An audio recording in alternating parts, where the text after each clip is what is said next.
You're listening to The Sizzle on Iron Skillet Radio and Iron Skillet Television. You know who it is. You know what it is. It's The Sizzle in the building. You know who's in the building. He's Jay Sizzle. I'm G Sizzle. The Sizzle brothers in the building. Listen, Jay, yes, we got a lot to talk about, man. We got a good show. Got a lot to talk about. Before we get into that, make sure that you're liking this. Once you hear it, make sure you hit the thumbs up button. Like this. Subscribe to it. Share it to someone who needs it. Make sure that you tell a friend about The Sizzle. We make a nice summer holiday gift. We got the holidays coming up here pretty soon. Just package up The Sizzle, drop it in somebody's mailbox. You know what I'm saying? And what a great gift to open up. Me, G Sizzle. Doesn't get much better than that. Yep. There it is. The Sizzle, the talk of the 219, the hottest talk in the 219. Man, we talk about everything. This is a lifestyle channel. It's not just about sports. It's about everything that happens around sports. That's right. Everything in the world happens around sports. It's lifestyle. It's living. So let's get into the first topic. Jay, we got to talk about a lot, but let's talk about the NBA and what's going on as the Eastern and Western Conference finals are starting and getting hot and getting heavy. And then, all right, let's just do it. Let's talk about it. And let's see what we're going to do. We'll talk about the West, then we'll talk about the East, then we'll talk about the East, then we'll talk about the West. No! The NBA family devastated by the horrific shooting that took place today in Uvalde, Texas. Our thoughts and heartfelt condolences go out to the victim's family and friends and the entire Robb Elementary School and Uvalde community. Short time ago, Steve Kerr had his media availability. Listen. I'm not going to talk about basketball. Nothing's happened with our team in the last 6 hours. We're going to start the same way tonight. Any basketball questions don't matter. Since we left shoot-around, 14 children were killed 400 miles from here, and a teacher. And in the last 10 days, we've had elderly black people killed in a supermarket in Buffalo. We've had Asian churchgoers killed in Southern California, and now we have children murdered at school. When are we going to do something? I'm tired. I'm so tired of getting up here and offering condolences to the devastated families that are out there. I'm so tired of I'm sorry. I'm tired of the moments of silence. Enough. There's 50 senators right now who refuse to vote on H.R. 8, which is a background check rule that the House passed a couple of years ago. It's been sitting there for 2 years. And there's a reason they won't vote on it, to hold on to power. So I ask you, Mitch McConnell, I ask all of you senators who refuse to do anything about the violence and school shootings and supermarket shootings, I ask you, are you going to put your own desire for power ahead of the lives of our children and our elderly and our churchgoers? Because that's what it looks like. It's what we do every week. So I'm fed up. I've had enough. We're going to play the game tonight, but I want every person here, every person listening to this to think about your own child or grandchild or mother or father or sister, brother. How would you feel if this happened to you today? We can't get numb to this. We can't sit here and just read about it and go, well, let's have a moment of silence. Yeah, go Dubs, you know. Come on, Mavs, let's go. That's what we're going to do. We're going to go play a basketball game. And 50 senators in Washington are going to hold us hostage. Do you realize that 90% of Americans, regardless of political party, want background check, universal background check? 90% of us, we are being held hostage by 50 senators in Washington who refuse to even put it to a vote, despite what we, the American people, want. They won't vote on it because they want to hold on to their own power. It's pathetic. I've had enough. Any of that, because at this point, we need to talk about something that's beyond basketball. and the seriousness of what's going on around the world and around the country. Today, Steve Kerr, before his post-game presser and during his post-game presser, he decided not to take any questions about the game itself and what was going on in the game, but to focus in on the 21 individuals who lost their lives in Texas. And it supersedes basketball. It really, we can talk about Zach LaVine having a good procedure. We can talk about the rookies who might be coming in and what's going on with Dallas and Golden State and with the Heat and with the Celtics. But Jay, when we look at gun violence across the country, and we're looking at people who are now saying that there has to be something done. So now that we're here, we're the sizzle, we're going to talk about something that can be done. Jay, how do we stop or curb? How do we go about solving this issue? Not just saying it has to be done. What are some steps to take to go about solving and rectifying this issue? Well, number one, I think you really need to have universal background checks for gun owners. I mean, they do a background check for concealed carry. You should have background checks to be able to purchase a gun.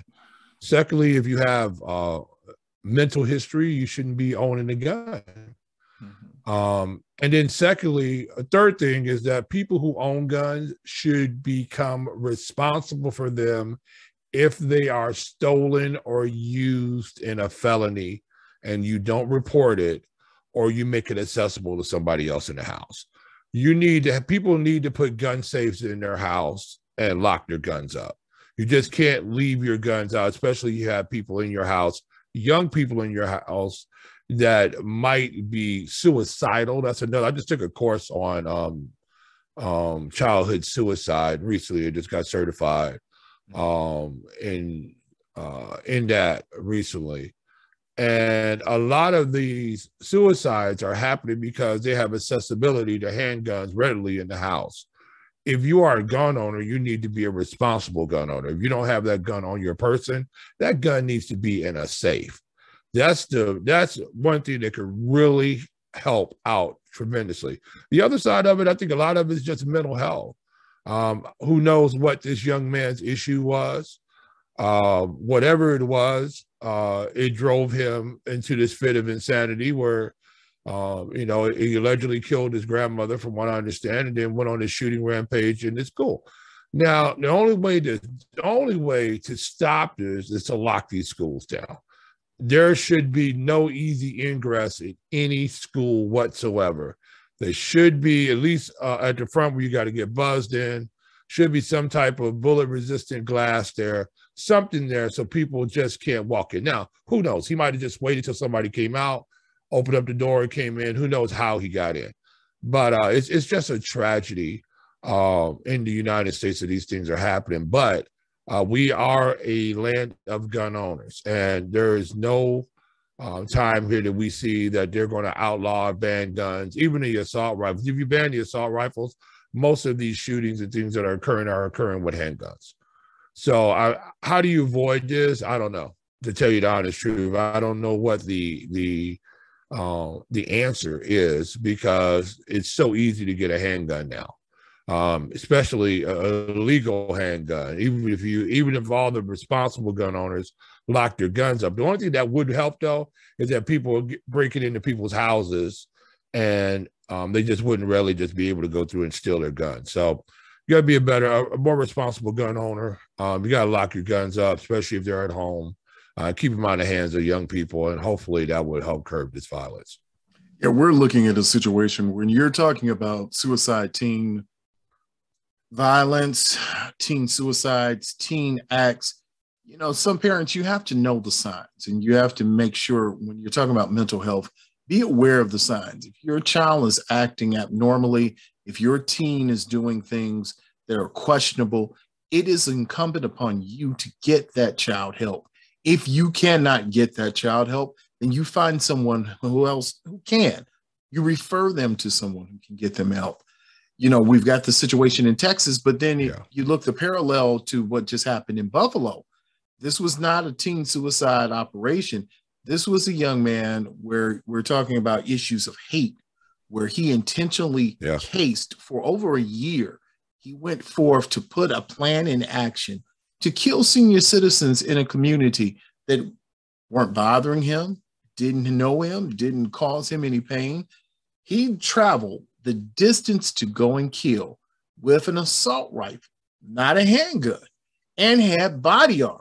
So maybe we're talking about two different things, but we're still talking about within a week, we've had shootings at a church, a grocery store, and a school. Places that you would think would be safe havens, places where you say, okay, maybe this is, we're safe here. We talked about it before. When we were growing up, when you went downtown Chicago, when you went on the Gold Mile, you went somewhere near the water tower. That was the truce point. That was where, there was foolishness, it wasn't going to happen downtown Chicago. Now that is not the case. Now we have young people who are engaged in full-fledged riots. They're engaged in full-fledged attacks. It has become an issue now. And now when we talk about gun safety and we talk about gun policies, we're really in a situation now, Jay, where lawmakers really have to take a hard look at what the gun policies are in this country at this point. Yeah, but the issue is, though, what laws could they have put in place to avoid these situations in the current conditions that we have in the United States? I mean, we could outlaw assault rifles today. Doesn't mean that they're going to, all these assault rifles all of a sudden are just going to get turned in. Right. We can outlaw handguns today. Doesn't mean that all these guns are going to get turned in. This is an epidemic here in the United States. Part of the liberties of being able to carry and purchase firearms, it doesn't take much. It doesn't take much to cause mayhem. It's a very small percentage of the population that lives outside of the borders of natural law and moral law. And you see these people stepping outside of it. And then, just like you said before with the shooting that went on in Baltimore, there's hatred in the United States. Mm-hmm. And in Buffalo, I'm sorry. There's hatred in the United States. And the thing about it is that it's been going along generationally. Mm-hmm. So this is not something, a lot of people say, well, I'm not racist. I'm not this, that, other, but you're producing racist children. Mm-hmm. And so if your neighborhood is producing racist children, then let's ask a question. What are you talking about at home within earshot of your kids? Because there's a reason why these things are continuing to happen. And now you're talking about 18-year-olds, so their parents are in their 40s. Their parents are in their 40s and their grandparents were in their 60s and 70s. Well, you got to remember, these same grandmothers that are 70 and 75 years old now were the same ones that were screaming at children when they were trying to be bussed into these schools. When these say 70-year-old grandmothers, they were all 18 years old, talking about, and I'm not going to say the N-word, but they were screaming at them at the top of their lungs. Your grandmother was doing that. So if you have hatred that's going on down to these 18-year-olds and things like that, what are they hearing at home? And I guarantee you that it is not a love is being preached in that house about to your fellow man. I guarantee, because the fruit don't fall far from the tree. So if you see hatred coming, especially these neighborhoods, then you can rest assured that that's being talked about when they're not mixed in of people of color. I watched a lady the other day say she wished it was back. The times were back like they were back in the 1950s. And I wanted to say to her, does that mean the times mean where Black people were riding the back of the bus and we had to drink out of segregated water fountains? You were okay with those times? Mm-hmm. And some of them would be. Yeah, the biggest thing that I'm looking at is that we have a generation of individuals who are okay with racism and the effects of white racism in America. They're fine with it, and they have gotten comfortable, and they're in position to be comfortable with it. So, and it's funny, Jay, that leads us into something else that we're going to talk about. Basically was, trying to call me Jackie Robinson. Like, what's up, Jackie? Chicago White Sox star shortstop Tim Anderson was called this. All right, so first inning I called him Jackie. By New York Yankees third baseman Josh Donaldson. I don't play like that. I don't really play at all. I wasn't really, bothering nobody today, but, he made the comment and, it was disrespectful, and I don't think it was called for. It was unnecessary. You call it disrespectful. Tony just said it was racist. Is that accurate? Yeah. Same along that same line, yeah. One does not have to look too far into the story to see why calling a black baseball player Jackie Robinson is deemed wrongful and racist. As many know, Robinson broke baseball's color barrier on April 15, 1947. Unfortunately, there is dwindling representation in the bigs. Anderson, a black man from Tuscaloosa, Alabama, is part of the 7.2% of players on MLB opening day rosters who are African American, a percentage that has fallen consistently since 1981. If it wasn't for him, then I wouldn't be putting this big league uniform on. You walk through those doors, you don't really see a lot of black guys. It's hard because, the people around you can't relate. Yeah, they're relatable with baseball ways, but I needed more so culture relatable, and so that part was tough on me. Tim Anderson, a second baseman, shortstop for the Chicago White Sox, had an incident with a player on the New York Yankees that on the surface doesn't seem like it's that bad. You got somebody who said, hey, that's my friend, that's my guy. I just call him Jackie. Just because he's like Jackie Robinson. But then Tim Anderson says, no, that is not what it means. It's not an inside joke. It wasn't a funny, it wasn't a ha-ha. And we're not at that level. I did not give you permission to come into my world and call me something that I didn't okay. I'm not okay with it. I'm not cool with it. So right now, there's a suspension from Major League Baseball, Jay. And the question is now, is it warranted that a player is suspended for making what seems to be racist or bigoted remarks towards another player? I don't think this was a racist remark as I looked at it. United States Supreme Court. I looked at it from the standpoint that Tim Anderson said that he was coming in to change the game. Mm-hmm. That's what he had said. And so this player said, oh, you're going to be like Jackie Robinson. Mm-hmm. And so I don't know if he was looking at that. We do say that Jackie Robinson came in and changed the game. Now, I'm not getting a correlation about how Tim Anderson is taking this as being racist. Mm-hmm. I'm not seeing that. Maybe I'm missing it because I don't see the correlation about being racist. I don't see that. I just see it was something, it was a turn of a phrase at him about Jackie Robinson coming in and with white people and changing the face of the game. But so as Tim Anderson said, when he said he was changing the game, was he saying that he was going to play the game differently, that he was doing something other, crossing some type of threshold that hadn't been crossed before with his gameplay? I'm not exactly sure what he meant by that. And so the Jackie Robinson thing, I didn't see it. I read it a couple of times. I was trying to find the racist remark in there. I think it was an overstep by Major League Baseball, to tell you the truth. I just don't see that being racist. I just don't see that being, maybe Tim Anderson didn't like it, but okay. You're not going to like everything. There's a lot of stuff said on the field on a regular basis that guys don't like, that they haven't given you permission to say. So I didn't see it. Maybe you can explain it to me what the racism part of it is, but I've read it a few times and I don't see where the racism comes in. Well, I'm not sure if it is racism as it was a direct quote, but I'm under the impression, and maybe I could be wrong in this also, it was the way it was said. A lot of times we say it's not what you say, it's how you said it. And for some reason, this series with the White Sox and the Yankees has been contentious now for a couple of games. This year, I think we can roll it back into last year, even in the Field of Dreams games. the White Sox and the Yankees have had some type of contention, and it's been building and mounting.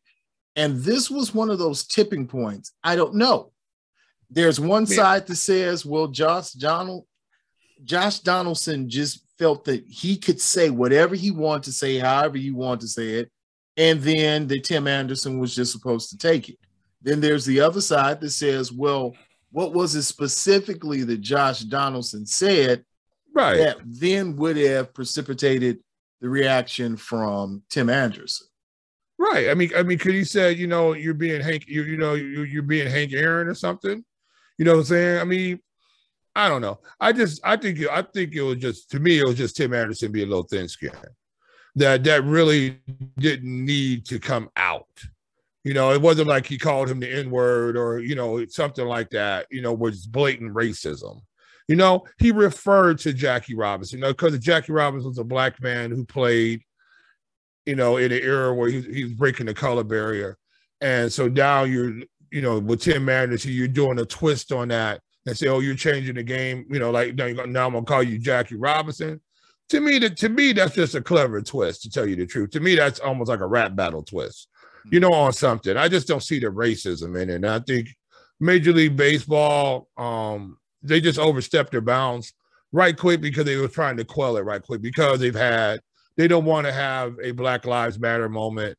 They don't want to have people picketing. They don't want to have, they don't want to have any of that. So they just went on and took a game pay from Donaldson, and you're not hearing anything from the Yankees as far as I heard.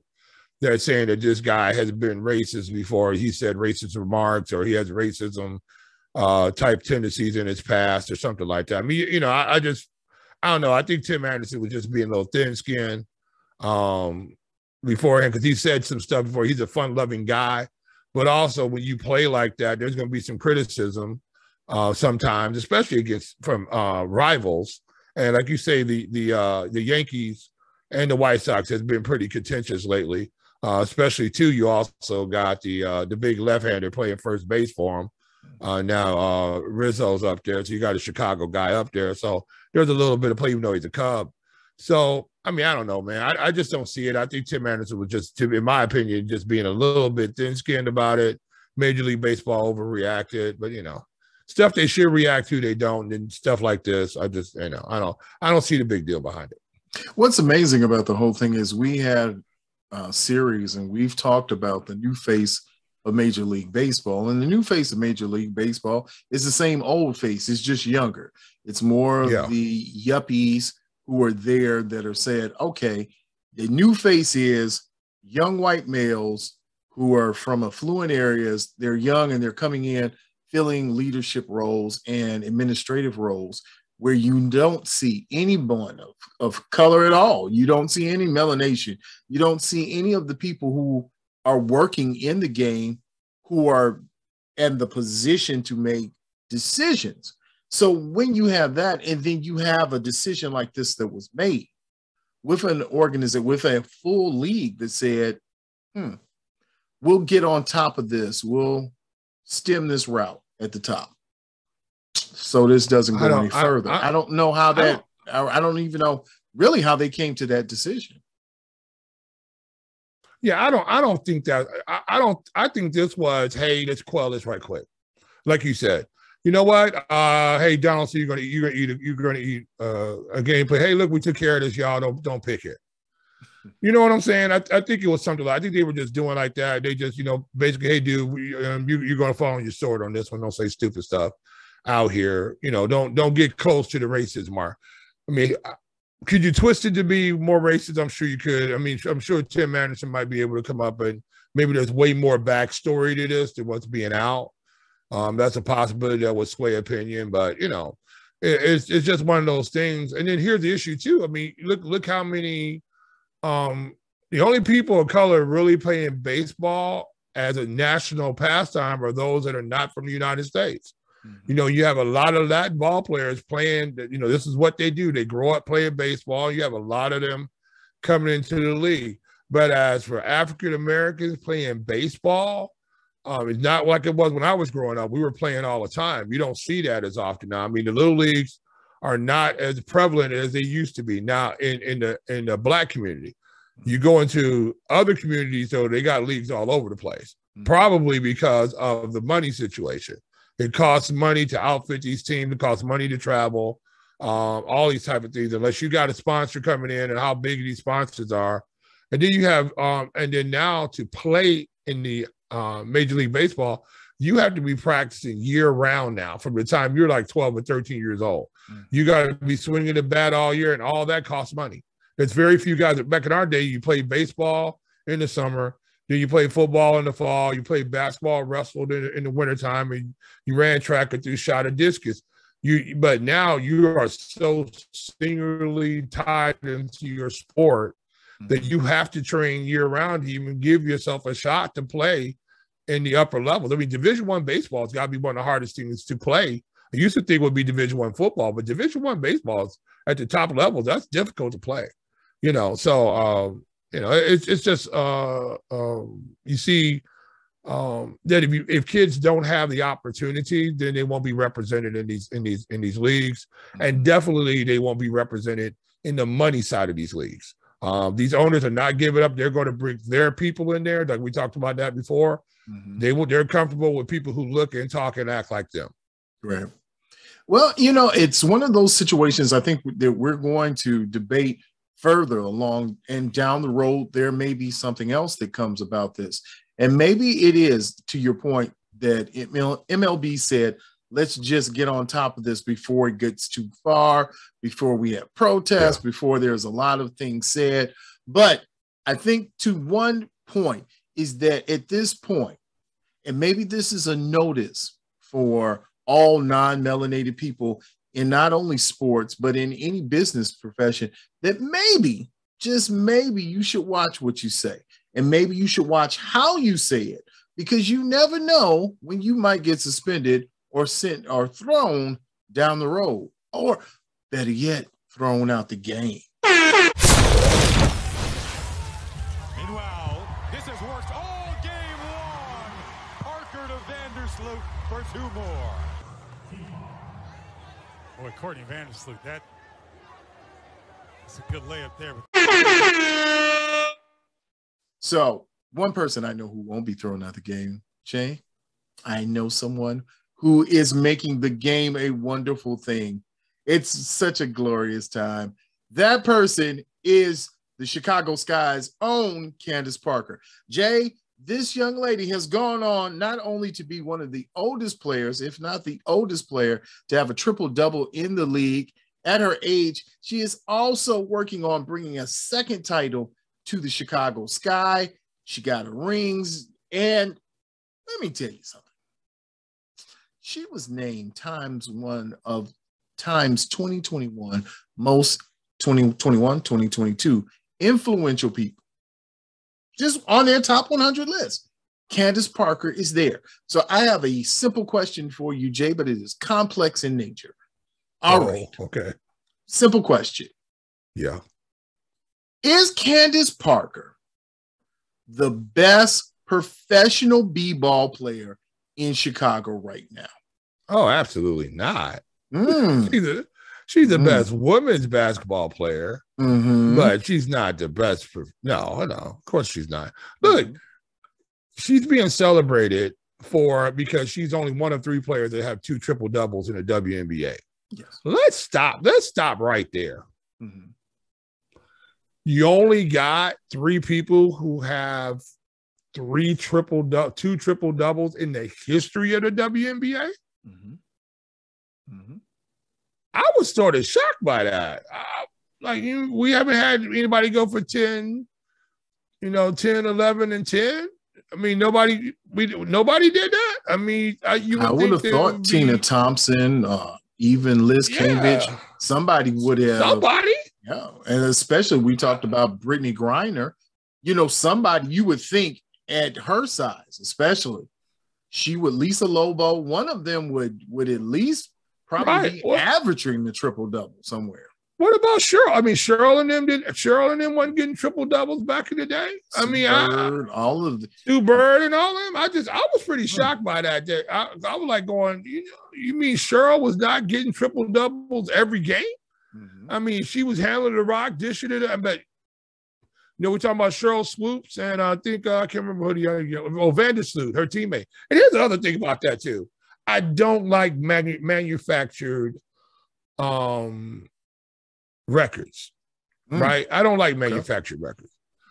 Vandersloot, who also has 2 triple doubles, told Candace Parker in this game, I guess they were playing extremely well, pass me the ball and I'll make the layup, right? That's almost like who fell down at one time so that so they could get the sack. I don't believe Brett Favre fell down. I still to this day I do not believe. I believe Brett Favre went down because you saw Mike Strahan coming. He went down, but he didn't just fall. Like, let me give Michael Strahan a good. Yes, no. I'm not particularly fond of those manufactured type of things. I'd rather be in gameplay, and I don't know. Maybe I'm just old school. I'm just an old school type of guy, but I think records and stuff like that should mean something. You know what I'm saying? And I think when you don't get them in the course of straight gameplay, when you're trying to manufacture them, you sort of take the luster of it off. You know what I'm saying? And I don't know. I mean, look, Candace Parker is one, arguably top 5 all-time greatest female basketball players ever played the game. I mean, and on the other side of it too, she kills it in the booth. She's great in the booth. She knows the game. I think she's going to make far more money broadcasting than she's ever going to make, playing for the WNBA. Secondly, when are they going to get her in where she's actually calling NBA games? From the side, she's in that group up there, but she needs to be down there with a Reggie Miller, and they need to be calling the NBA games. I think she's good enough and respected by most NBA players and people who watch the NBA that she could go in and start calling, because they're paying big money for Reggie and these people to be down here calling these games. I think it's about time for her to get opportunity to be part of that. I think she's super talented and like I said, one of the best players. Is she the best basketball player, professional basketball player in Chicago? No. There's at least 15 other guys that play for the Chicago Bulls that are better than her. I don't know about 15. Now you may say there's not 10. There's I don't not know. A woman. There's not a woman in the WNBA that would make an NBA roster. No, we're not saying an NBA roster. I'm just saying when you talking about basketball right now in the city of Chicago, you're talking about Chicago basketball right now. Are there? I don't think there are 15 on that team. There are probably 5 that are good, but for what she does in her space, so in her space, in the WNBA, she's great. She plays women's basketball. She's great playing women's basketball. If you put her in a men's basketball league, she wouldn't be great. That's just true. That's not racist. That's not sexist. That's not none of this. That's the reason why you have 2 separate leagues. We don't play basketball. We play women's basketball and men's basketball. That's what we play. Well, okay. I'll go along with it, but I'm telling you now that I don't think there's too many people doing the things for basketball right now that Candace Parker is doing for this. I agree. I agree with you 100% on that. But I'm just saying basketball playing. If she could score against anybody on the Chicago Bulls more than 2 baskets, I'd be surprised. If we're making it take it, I'd be very surprised she could score more than 2 baskets than anybody in Chicago. Anybody. I mean, that's the difference between men pro basketball players and women basketball. It's just a physicality. That's the reason why we talked about this before, this not being anything, but when you have That's why you don't have men competing against women in a lot of sports, because of the physical nature of sport. You don't want a 130-pound man boxing a 130-pound woman. I don't care how great of a professional boxer she is, she's not going to last. A 130-pound wrestler is not going to be not going to win that. You're not going to see these women who are playing. I think you have one young lady. I think she was playing safety in Division I. She was playing there, and I don't know what happened to her afterwards. I mean, she was out there playing. Look, she has way more courage than I do to go out there and play that game. But I mean, at some point in time, is she going to be physically being able to hold up against, somebody really hitting her? Maybe some women may deal with it, but a lot of times the physicality of the game will take its toll on you. So I just think Candace Parker has great skill, but I think she would just get out physical. And that's not to any detriment of hers. It's just that's the fact, Well, I'm advocating, and right now I'm getting ready to sign the petition, and Jay and all the listeners can help with this. We're getting ready to sign a petition for a statue to put it outside of Wintrust Arena, and it's the Candace Parker statue. If Jordan has a statue, then Candace Parker needs a doggone statue. Well, okay. Has she played here long enough for that, though?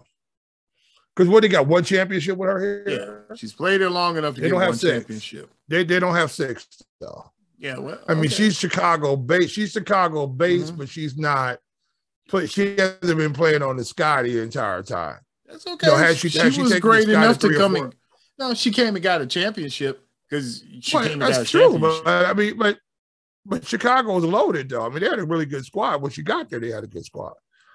So, but I'm just saying, though, is she worthy? Is she worthy of a statue out in front of Wintrust? No, I don't think so. Not yet. I mean, you got a few more. She's reeling a couple of more championships. Okay. To have a bronze statue of yourself out there, that's a big deal. She hasn't been here long enough. Has she been in Chicago and not been in LA? Has she figured out how to get to Chicago and win some championships over here? Maybe got 3 or something like that? Well, maybe so. I mean, I think as a player, she's deserving of it. She just hasn't been here long enough for it. You know who it is. You know what it is. It's the sizzle in the building. And baby, this is the hottest information you're going to get anywhere. You can't get it any hotter. If it gets any hotter, your ears will burn off. That's all I'm telling you. Yeah. You can't listen to anything hotter. That it's too much. Have burnt ears. That's bad.